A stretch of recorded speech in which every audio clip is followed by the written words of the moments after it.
ಇನ್ನು ಹವಾವರ್ತಮಾನ. ರಾಜ್ಯದ ದಕ್ಷಿಣ ಒಳನಾಡಿನಲ್ಲಿ ನೈಋತ್ಯ ಮುಂಗಾರು ಸಾಮಾನ್ಯ, ಕರಾವಳಿ ಮತ್ತು ಉತ್ತರ ಒಳನಾಡಿನಲ್ಲಿ ದುರ್ಬಲ.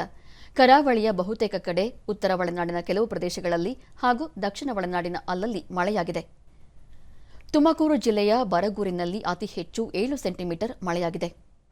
ಉಳಿದಂತೆ ಜೋಯಿಡಾ, ಸಿದ್ದಾಪುರ, ಕದ್ರಾ, ವೈಎನ್ ಹೊಸಕೋಟೆ, ಗೌರಿಬಿದನೂರು, ತೊಂಡೆಬಾವಿ 4, ಕಾರ್ಕಳ, ಹಿರಿಯೂರು, ಕುಣಿಗಲ್, ಚಿಕ್ಕಬಳ್ಳಾಪುರ 3, ಯಲ್ಲಾಪುರ, ಕೋಟ, ಕುಂದಾಪುರ, ಸಂಕೇಶ್ವರ, ಕಲಬುರಗಿ, ಎನ್ಆರ್ಪುರ, ಮಿಡಿಗೇಶಿ, ಶಿರಾ, ಹೊನ್ನಾಳಿ, ತಿಪಟೂರಿನಲ್ಲಿ 2 ಸೆಂಟಿಮೀಟರ್ ಮಳೆಯಾಗಿದೆ. ರಾಜ್ಯಾದ್ಯಂತ ಮುಂದಿನ 7 ದಿನಗಳ ಕಾಲ ಭಾರೀ ಮಳೆಯಾಗುವ ಸಾಧ್ಯತೆ. ಕರಾವಳಿ ತೀರ ಪ್ರದೇಶದಲ್ಲಿ ಗಂಟೆಗೆ 35 ರಿಂದ 50 ಕಿಲೋಮೀಟರ್ ವೇಗದಲ್ಲಿ ಗಾಳಿ ಬೀಸುವ ಸಾಧ್ಯತೆ ಇದ್ದು, ಮೀನುಗಾರರು ಸಮುದ್ರಕ್ಕೆ ಇಳಿಯದಂತೆ ಎಚ್ಚರಿಕೆ ನೀಡಲಾಗಿದೆ. ಬೆಂಗಳೂರು ಸುತ್ತಮುತ್ತ ಸಾಮಾನ್ಯ ಮೋಡ ಕವಿದ ವಾತಾವರಣ, ಹಗುರ ಮಳೆ, ಗರಿಷ್ಠ 31, ಕನಿಷ್ಠ 22 ಡಿಗ್ರಿ ಸೆಲ್ಸಿಯಸ್ ತಾಪಮಾನ ಸಾಧ್ಯತೆ.